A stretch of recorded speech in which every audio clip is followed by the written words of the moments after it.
Hello, how are you? I'm great. How are you, Mocha? I'm doing good. Well, welcome to In Bed with Mocha, and thanks for doing this interview. Oh, you're most welcome, my dear. So, let's start off, before we start the 7 questions, tell me, or tell them about yourself, anything you want them to know. My birthday will be in about 15 days. I will be 68 years old. I have been performing since 1976.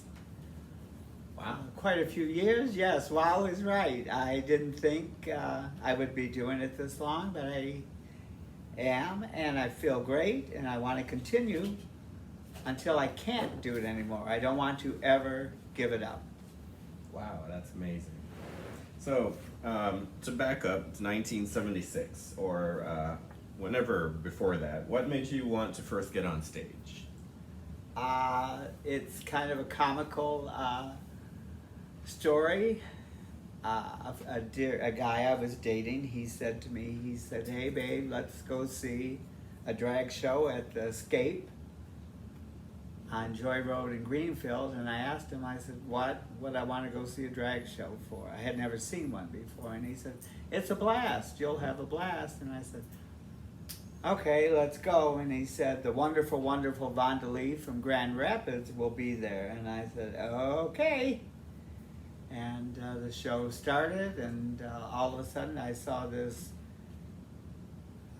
plus size queen come out with silver eyelashes and huge blonde bouffant hair, and she did St. Louis, which is a famous drag song, and in the middle of it, on the part where it says, I got my part, let's go, I saw this fabulous entertainer put her leg up and over her head about 7 times, and I fell in love with it then, and I'm still in love with it today at almost 68 years old.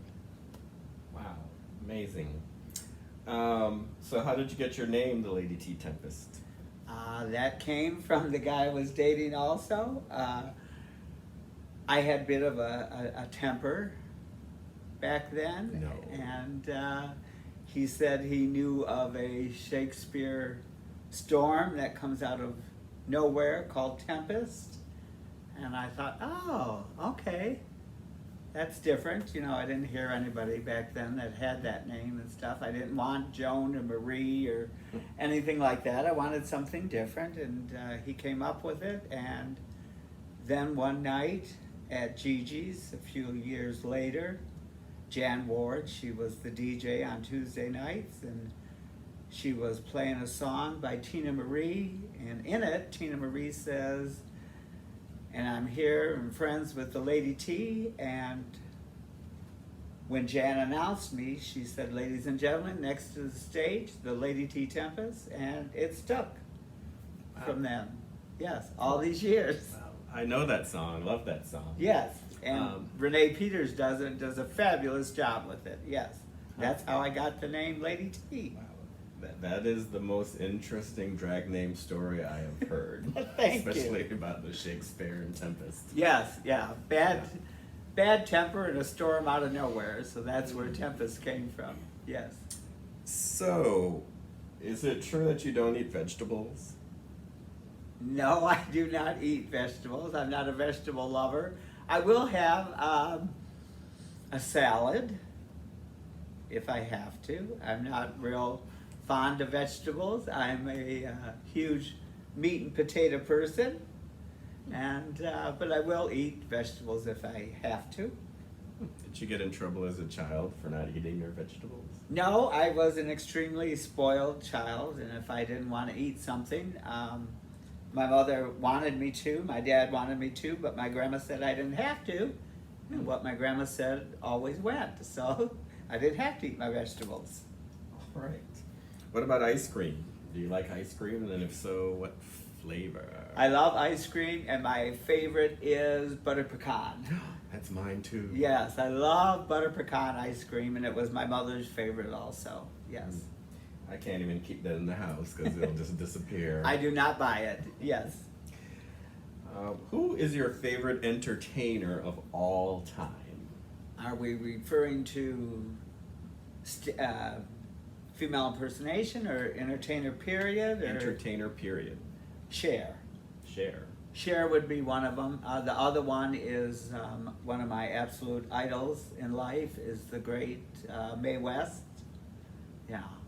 And all the rumors surrounding her that she was an impersonator and nobody knew it. And since she did so much for the gay community back in the 30s and 40s that people didn't even know about.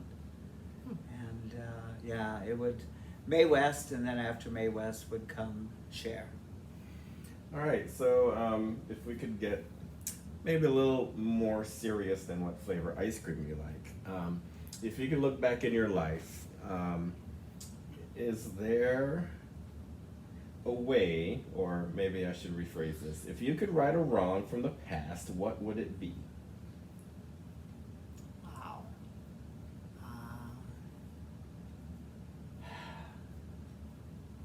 Of course, I think many of us would say a little less booze and a little less drugs back then, but for me it goes much, much deeper. I gave up the person that I was born.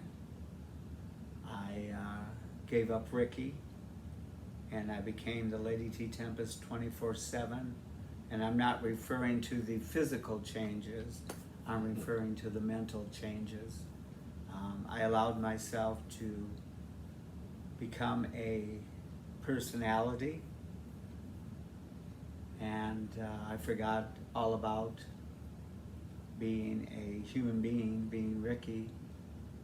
And sometimes I wished perhaps I wouldn't have done that I would have balanced the two of them.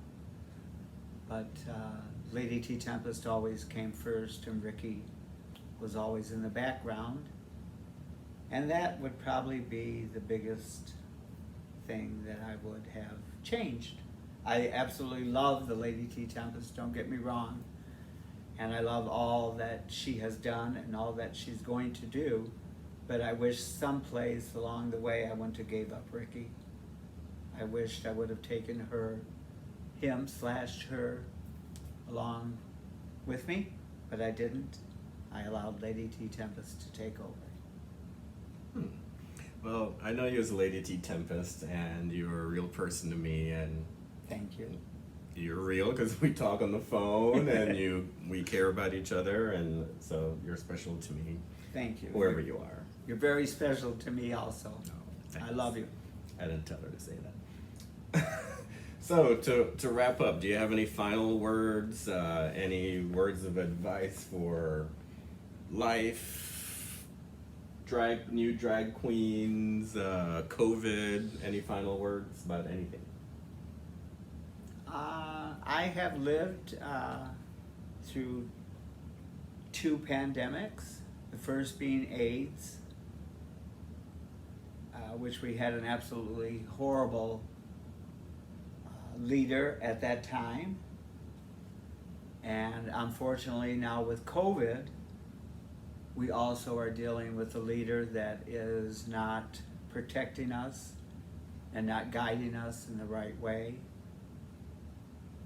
And to the young gay community, I want you to realize that just because your life may be a little easier because of some of us older gay people, that you should always remember you have to continue the fight. You can't just stop. Don't ever stop being who you are. Continue this battle to become better and better and better in life. And don't allow anyone to stop you from becoming the person you are. I didn't. I stepped out at a time that was very scary in life, and I thought it's either going to make me or break me, and I wasn't going to allow anybody to break me. My mother and dad were much more afraid for me than I was, and I just want every young gay person out there, even gay senior that hasn't come out yet or anything, come out. Be who you are. Be strong. Show the world that you're proud of your life and do the right thing. And I'm there for you. All right, well, that wraps it up. Thank you so much for agreeing to do an interview and for being candid with us. And we love you, and we'll see you out there soon. Thank you, my dear Mocha, and I love you, and I love all of you that are seeing this, or going to see it, I should say. Thank you all very much. Well, girl, you just finished watching the first In Bed with Mocha. I hope you enjoyed it. Leave some comments below. Please like and subscribe to the channel to see many more.